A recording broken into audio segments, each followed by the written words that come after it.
Welcome to rhythm of learning. ഇന്ന് LGSന് വേണ്ടിയിട്ട് നമ്മൾ പ്രത്യേകമായിട്ട് കറണ്ട് അഫയേഴ്സ് ആണ് ക്ലാസ് എടുക്കുന്നത് കേട്ടോ.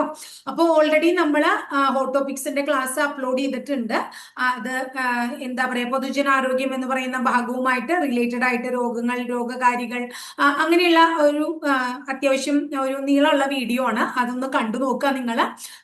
പ്രധാനപ്പെട്ട ഒരു 3 മാർക്ക് തീർച്ചയായിട്ടും നേടാൻ പറ്റുന്ന നല്ലൊരു ഭാഗമാണ് നമ്മൾ ക്ലാസ് ആയിട്ട് അപ്ലോഡ് ചെയ്തിരിക്കുന്നത് കേട്ടോ, മോർണിംഗില്.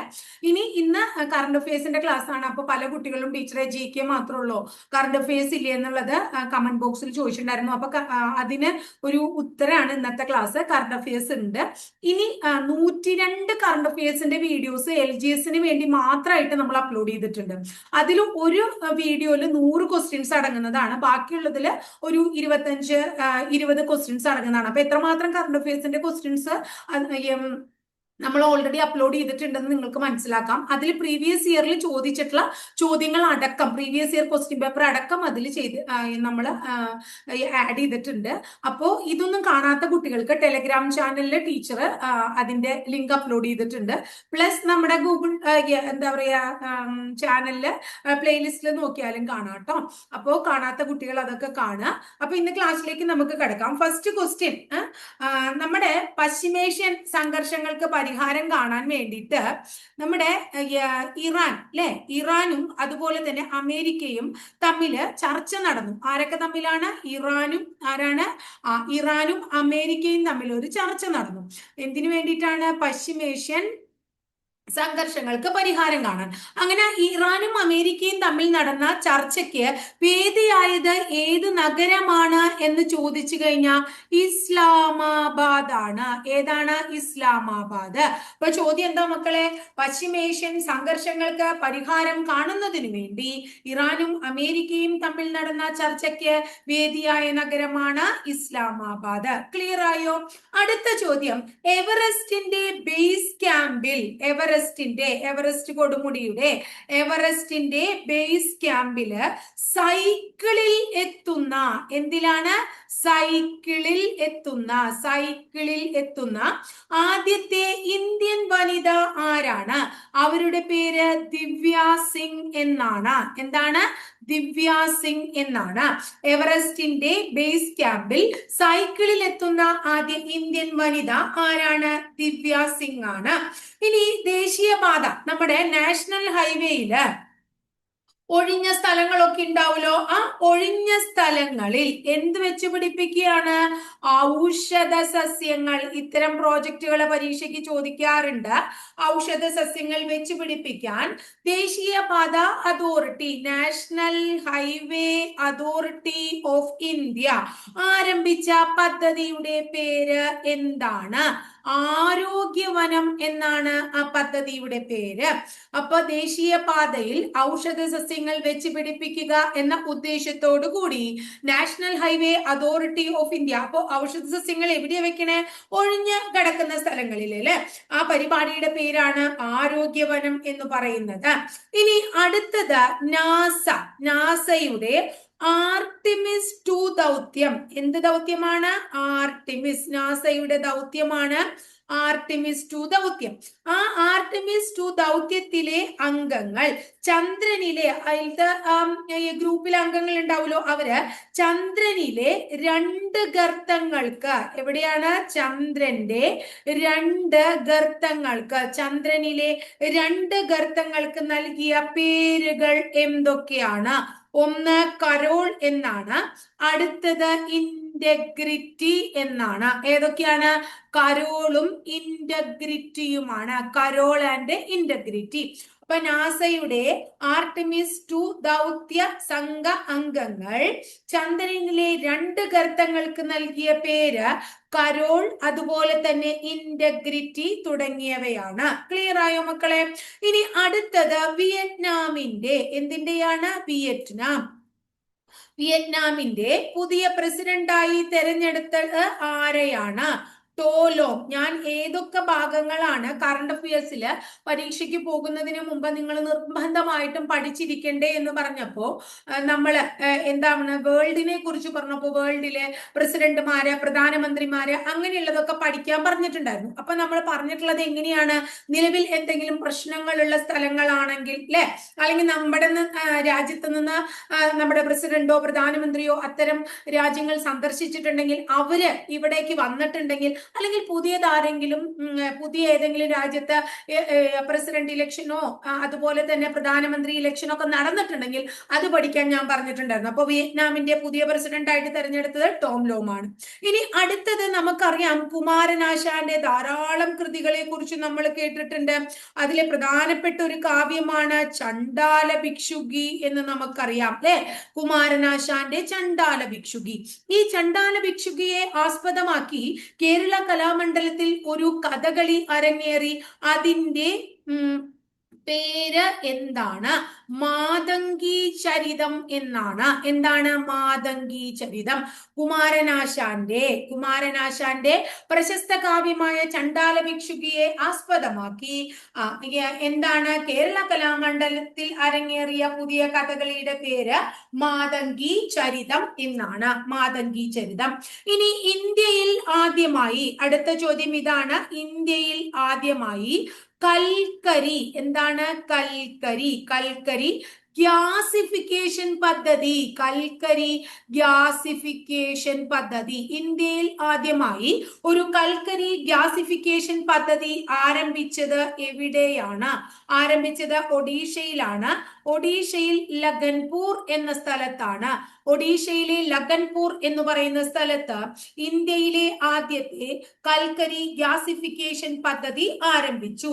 ഇനി അടുത്തത് ലോകത്തിലെ ആദ്യത്തെ സംയോജിത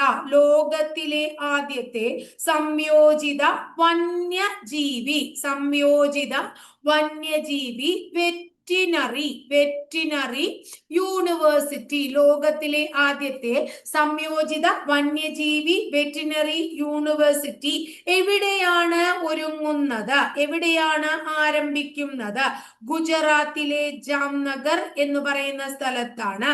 ഗുജറാത്തിലെ ജാംനഗറിൽ ലോകത്തിലെ ആദ്യത്തെ സംയോജിത വന്യജീവി വെറ്റിനറി യൂണിവേഴ്സിറ്റിക്ക് ഒരുങ്ങുന്നു. അടുത്തത് നമ്മുടെ ബീഹാർ സംസ്ഥാനത്തിന്റെ പുതിയ മുഖ്യമന്ത്രിയായി തിരഞ്ഞെടുത്തത് ആരെയാണ്? സാമ്രാട്ട് ചൗധരി എന്ന് പറയുന്ന വ്യക്തിയെയാണ്. സാമ്രാട്ട് ചൗധരി എന്ന് പറയുന്ന വ്യക്തിയാണ് ബീഹാറിന്റെ പുതിയ മുഖ്യമന്ത്രി എന്ന് അറിയപ്പെടുന്നത്. അടുത്തത് രാജ്യത്ത് നമ്മുടെ ഇന്ത്യയിൽ ആദ്യമായിട്ട്, ഇത് നിങ്ങൾ കേട്ടിട്ടുള്ളതാണ്, എല്ലാവർക്കും അറിയുന്നതാണ്, ഇന്ത്യയിൽ ആദ്യമായി നമ്മുടെ സുപ്രീം കോടതി ഇന്ത്യയിൽ ആദ്യമായി നമ്മുടെ സുപ്രീം കോടതി എന്താണ്? നിഷ്ക്രിയ ദയാവധം എന്ന് പറയും മലയാളത്തിൽ. എന്താണ് നിഷ്ക്രിയ ദയാവധം? എന്താണ് അതിന്റെ English? Passive euthanasia passive euthanasia അനുവദിച്ചത് ആർക്കാണ്? അദ്ദേഹത്തിന്റെ പേര് ഹരീഷ് റാണ എന്നാണ്. ആർക്കാണ്? ഹരീഷ് റാണയ്ക്കാണ്. അദ്ദേഹം ഡൽഹി സ്വദേശിയാണ്. എവിടത്തുകാരനാണ്? ഡൽഹിക്കാരനാണ്. ക്ലിയർ ആയില്ലേ മക്കളെ? അടുത്ത ചോദ്യം, വേൾഡ് ഹാപ്പിനെസ് ഡേ എന്നാണ്. വേൾഡ് ഹാപ്പിനെസ് ഡേ അഥവാ ലോക സന്തോഷ ദിനം. വേൾഡ് ഹാപ്പിനെസ് ഡേ അഥവാ ലോക സന്തോഷ ദിനം എന്നാണ്? മാർച്ച് മാസം 20-ാം തീയതിയാണ്. ഇന്റർനാഷണൽ ഡേ ഓഫ് ഹാപ്പിനെസ് അല്ലെങ്കിൽ വേൾഡ് ഹാപ്പിനെസ് ഡേ, ലോക സന്തോഷ ദിനം എന്നാണ്? മാർച്ച് 20 2026 ലോക സന്തോഷ ദിനത്തിന്റെ പ്രമേയം എന്താണ്? കെയറിംഗ് ആൻഡ് ഷെയറിംഗ് എന്നാണ്. കെയറിംഗ് ആൻഡ് ഷെയറിംഗ് എന്നാണ് അതിന്റെ പ്രമേയം. ഇനി ലോകത്തെ ഏറ്റവും സന്തുഷ്ട രാജ്യം എന്ന് പറയുന്ന ബഹുമതി, ഏറ്റവും സന്തുഷ്ടമായിട്ടുള്ള രാജ്യം ഏതാണ്? ഫിൻലൻഡ് ആണ്. ഫിൻലൻഡിന്റെ പ്രത്യേകത, ലോകത്ത് സന്തുഷ്ട രാജ്യം എന്ന ബഹുമതി ഫിൻലൻഡിന് എത്രാമത്തെ തവണയാ കിട്ടണേ? 9ാമത്തെ തവണയും ഫിൻലൻഡ് ആണ് നേടുന്നത്. ഇനി അടുത്തത് രണ്ടാമത്തത് ആരാണ്? രണ്ടാമത്തത് ഐസ്ലൻഡ് ആണ്. സൂചികയില് ഇൻഡെക്സില് എത്ര രാജ്യങ്ങളുണ്ട് അറിയോ നിങ്ങൾക്ക്? ഇൻഡെക്സിൽ പൊതുവെ ഉള്ളത് രാജ്യങ്ങളുടെ എണ്ണം എന്ന് പറയുന്നത് 147 രാജ്യങ്ങളാണ്. ഈ 147 രാജ്യങ്ങൾ ഉള്ളതിൽ 116ാമത്തെ സ്ഥാനത്താണ് ഇന്ത്യ. ഇന്ത്യയുടെ സ്ഥാനം എത്രാമതാണ്? 116ാമത്തെ സ്ഥാനത്താണ് ആര് നിൽക്കുന്നത്? ഇന്ത്യ നിൽക്കുന്നത് എന്ന് മനസ്സിലാക്കുക. ഇന്ത്യയുടെ സ്ഥാനം എത്രയാണ്? 116 ഇന്ത്യയുടെ സ്ഥാനം. ഏറ്റവും അസന്തുഷ്ട രാജ്യം, ഒരു സന്തോഷവും ഇല്ലാത്ത രാജ്യം, അല്ലെങ്കിൽ 147ാമത്തെ റാങ്കിൽ നിൽക്കുന്നത് അഫ്ഗാനിസ്ഥാനാണ്. ആരാണ്? അഫ്ഗാനിസ്ഥാനാണ്. ഇത്രയും കാര്യം ക്ലിയർ ആയോ? വളരെ ഇമ്പോർട്ടന്റ് ആയിട്ടുള്ള ഒരു ഭാഗമാണ് വേൾഡ് ഹാപ്പിനെസ് ഇൻഡെക്സ്. നമ്മൾ പറയാറുണ്ട് ഇൻഡെക്സുകൾ പഠിച്ചു വെച്ചോളൂന്ന് അല്ലെ. അതിൽ പ്രധാനപ്പെട്ട ഒരു ഇൻഡെക്സ് ആണ് വേൾഡ് ഹാപ്പിനെസ് ഇൻഡെക്സ്. അതിൽ 1ാം സ്ഥാനം ആർക്കാണ്? ഇന്ത്യയുടെ സ്ഥാനം എന്താണെന്നൊക്കെ പരീക്ഷയ്ക്ക് ചോദിക്കാറുണ്ട്. ഇന്ത്യയുടെ സ്ഥാനം 116 ഇനി തമിഴ്നാട്ടിലെ ടൂത്തിക്കോറിൻ, തമിഴ്നാട്ടിലെ ട്യൂത്തിക്കോറിൻ അല്ലെ, ട്യൂത്തിക്കോറിൻ എല്ലാവർക്കും അറിയുന്നതാണ്, നമ്മൾ കേട്ടിട്ടുള്ളതാണ്, അറിയാത്തവരാരും ഉണ്ടാവില്ല. ഈ എയർപോർട്ട്, ട്യൂത്തിക്കോറിൻ എയർപോർട്ട് ഉണ്ടല്ലോ, പുതിയ പേരിൽ പുനർനാമകരണം ചെയ്തു. ഏതു പേരിലാണ്? തൂത്തുക്കുടി എയർപോർട്ട് എന്ന് പുനർനാമകരണം ചെയ്തു. എങ്ങനെ പുനർനാമകരണം ചെയ്തു? തൂത്തുക്കുടി എയർപോർട്ട്. ഇനി 2025 കേന്ദ്ര സാഹിത്യ അക്കാദമി, കേന്ദ്ര സാഹിത്യ അക്കാദമി പുരസ്കാരം പ്രഖ്യാപിച്ചതിൽ മലയാളത്തിൽ നിന്ന് പുരസ്കാരം നേടിയത് ഏത് കൃതിയാണ്? മായാ മനുഷ്യൻ എന്ന് പറയുന്ന കൃതിയാണ് മലയാളത്തിൽ നിന്ന് പുരസ്കാരം നേടിയത്. മായാ മനുഷ്യൻ എന്ന് പറയുന്നത് ഒരു നോവലാണ്. എൻ പ്രഭാകരൻ എന്ന് പറയുന്ന വ്യക്തിയുടെ നോവലാണ്. അപ്പൊ 2025 കേന്ദ്ര സാഹിത്യ അക്കാദമി പുരസ്കാരത്തിൽ മലയാള വിഭാഗത്തിൽ പുരസ്കാരം നേടിയ നോവലാണ് മായാ മനുഷ്യൻ. എൻ പ്രഭാകരന്റെയാണ്. 1,00,000 രൂപയും ഫലകവും അടങ്ങുന്നതാണ് പുരസ്കാരം. അടുത്ത ചോദ്യം ഇതാണ്. വിക്രം സാരാഭായ്, വിക്രം സാരാഭായ് വിജ്ഞാൻ പുരസ്കാരം, വിക്രം സാരാഭായ് വിജ്ഞാൻ പുരസ്കാരം 2026 നേടിയ വ്യക്തി ആരാണ്? രാകേഷ് ശർമ്മയാണ്. ആര് നേടി? രാകേഷ് ശർമ്മയാണ് നേടിയത്. ഇനി ചൈനയിലെ, നമ്മുടെ ചൈനയിലെ ഇന്ത്യയുടെ പുതിയ സ്ഥാനപതി ആരാണ്? ചൈനയുടെ ഇന്ത്യൻ സ്ഥാനപതി ആരാണ്? വിക്രം. ആരാണ്? വിക്രം കെ ദുരൈസ്വാമിയാണ്. വിക്രം കെ ദുരൈസ്വാമിയാണ് ചൈനയിലെ പുതിയ ഇന്ത്യൻ സ്ഥാനപതി എന്ന് മനസ്സിലാക്കുക. ക്ലിയർ ആയോ നിങ്ങൾക്ക്? വളരെ ഇമ്പോർട്ടന്റ് ആയിട്ടുള്ള ഒരു എന്താ പറയുന്നത് ഭാഗമാണ് കറണ്ട് അഫയേഴ്സ്. കറണ്ട് അഫയേഴ്സിൽ ഫുൾ മാർക്ക് നേടുക എന്നുള്ളത് വളരെ അത്യാവശ്യമാണ്. നല്ലൊരു സ്കോർ നമുക്ക് അവിടെ നേടാനായിട്ട് സാധിക്കും. അപ്പൊ എറണാകുളത്ത് അടുത്ത ചോദ്യം, ഒരു അന്താരാഷ്ട്ര നിയമ ഗവേഷണ സ്ഥാപനം. എന്താണ്? എറണാകുളത്ത് അന്താരാഷ്ട്ര നിയമ ഗവേഷണ സ്ഥാപനം, ഇന്റർനാഷണൽ ഗവേഷണ സ്ഥാപനം. എന്താണ്? International legal research centre. അതുപോലെ തന്നെ ഗവേഷണം മാത്രമല്ല, ഗവേഷണ സ്ഥാപനവും അതിനെ ഒരു സ്മാരകവും നിർമ്മിക്കാൻ പോവുകയാണ്. അതൊരു വ്യക്തിയുടെ വീടാണ് എറണാകുളത്തെ. ആരുടെ വീടാണ്? ആരുടെ വീട് അറിയോ നിങ്ങൾക്ക്? Justice V R Krishna Iyer. Justice V R Krishna Iyer. അപ്പൊ എറണാകുളത്ത് ആരുടെ വസതിയാണ് അന്താരാഷ്ട്ര നിയമ ഗവേഷണ സ്ഥാപനവും സ്മാരകവും നിർമ്മിക്കുന്നതിനായി നമ്മുടെ സംസ്ഥാന സർക്കാർ ഏറ്റെടുത്തത്? ജസ്റ്റിസ് വി ആർ കൃഷ്ണയ്യരുടെ വീടാണ്. ക്ലിയർ ആയില്ലേ? ഇനി അടുത്ത ചോദ്യത്തിലേക്ക് കടക്കുകയാണ്. നമ്മുടെ 98ാമത്തെ ഓസ്കാർ പുരസ്കാരമാണ് ടീച്ചർ ഇവിടെ പറയുന്നത്. 98th Oscar award. അത് 2026 പുതിയ എന്താ പറയാ ഓസ്കാറുമായിട്ട് റിലേറ്റഡ് ആയിട്ട് നമ്മുടെ ലാസ്റ്റ് ഗ്രേഡിന് ചോദിക്കാറുള്ള പ്രധാനപ്പെട്ടത് കേട്ടോ. അപ്പൊ നമ്മളോട് 97ാമത്തേന്ന് ചോദിക്കുക വെച്ചാൽ നിങ്ങൾ മനസ്സിലാക്കണം 2026 അതുകൊണ്ടാണ് ടീച്ചർ 98 എന്ന് കൃത്യമായിട്ട് പറഞ്ഞത്. അതിലെ മികച്ച സിനിമയായി തിരഞ്ഞെടുത്തത് ഏതിനെയാണ്?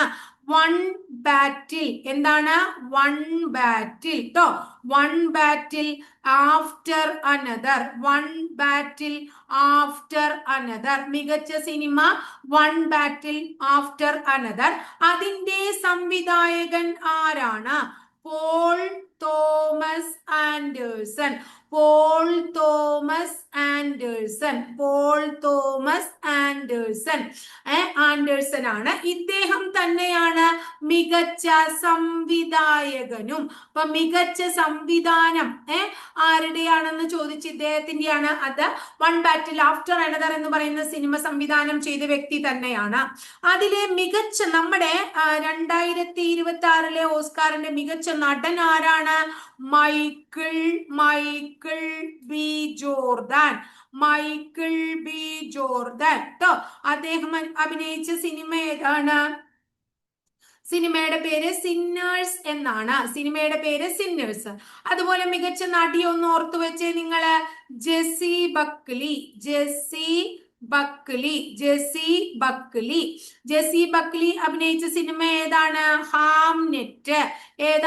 ഹാംനെറ്റ് വൺ ബാറ്റിൽ ആഫ്റ്റർ അനദർ എന്ന് പറയുന്ന സിനിമയ്ക്ക് എത്ര പുരസ്കാരം കിട്ടി 6 പുരസ്കാരം കിട്ടി നമ്മുടെ ഇന്ത്യൻ നടി പ്രിയങ്ക ചോപ്ര ഉണ്ടല്ലോ ഈ പ്രിയങ്ക ചോപ്ര ഈ വേദിയിൽ ഓസ്കാർ വേദിയിൽ അവതാരകയായി എത്തേണ്ടായി എന്നും കൂടി ഓർത്തു വെക്കുക ഇത്രയും കാര്യം 98ാമത്തെ ഓസ്കാർ പുരസ്കാരത്തെ കുറിച്ച് നിങ്ങൾ പഠിക്കണം മികച്ച സിനിമ വൺ ബാറ്റിൽ ആഫ്റ്റർ അനദർ മികച്ച സിനിമ എന്ന് പറയുന്ന ആ ഒരു പുരസ്കാരം അടക്കം 6 പുരസ്കാരങ്ങൾ ഈ സിനിമ നേടി അതിന്റെ സംവിധായകൻ പോൾ തോമസ് ആൻഡേഴ്സൺ ആണ് അദ്ദേഹം തന്നെയാണ് മികച്ച സംവിധായകൻ എന്ന് പറയുന്ന ബഹുമതിയും നേടിയത് മികച്ച നടൻ മൈക്കിൾ ബി ജോർദാൻ അഭിനയിച്ച സിനിമ സിന്നേഴ്സ് മികച്ച നടി ജെസ്സി ബക്ലി അത് അവരുടെ സിനിമ ഹാംനെറ്റ് അതുപോലെ തന്നെ ഈ 98ാമത്തെ ഓസ്കർ പുരസ്കാര വേദിയിൽ അവതാരകയായി എത്തിയ ഇന്ത്യൻ സിനിമാ നടി ആരാണ് പ്രിയങ്ക ചോപ്രയാണ് അപ്പൊ ഇത്രയാണ് ഇന്നത്തെ ക്ലാസ്സിൽ നമുക്ക് കറണ്ട് അഫയേഴ്സ് പഠിക്കാനുള്ളത് ക്ലിയർ ആയില്ലേ മക്കളെ കൃത്യമായിട്ട് മനസ്സിലാവണില്ലേ അപ്പൊ ടീച്ചർ ക്ലാസ് ഒക്കെ മനസ്സിലാവണുണ്ട് നിങ്ങൾക്ക് ഇഷ്ടപ്പെടുന്നുണ്ടെങ്കിൽ മറ്റു കൂട്ടുകാർക്ക് നിങ്ങൾ ഷെയർ ചെയ്യാനും ഒന്ന് ലൈക്ക് ചെയ്യാനും മറക്കരുത് കേട്ടോ നിങ്ങളുടെ അഭിപ്രായങ്ങൾ പോസിറ്റീവ് ആയിക്കോട്ടെ നെഗറ്റീവ് ആയിക്കോട്ടെ കമന്റ് ബോക്സിൽ നിങ്ങൾ രേഖപ്പെടുത്താം ആദ്യമായിട്ട് ചാനൽ കാണുന്നവർ ചാനൽ ഒന്ന് സബ്സ്ക്രൈബ് ചെയ്യണം കേട്ടോ ആ ബെല്ലൈക്കൺ കൂടി ഒന്ന് എനേബിൾ ചെയ്താൽ ടീച്ചർ ഓരോ ദിവസം അപ്ലോഡ് ചെയ്യുന്ന വീഡിയോസ് കൃത്യമായിട്ട് നിങ്ങൾക്ക് നോട്ടിഫിക്കേഷൻ ആയിട്ട് ലഭിക്കുകയും ചെയ്യും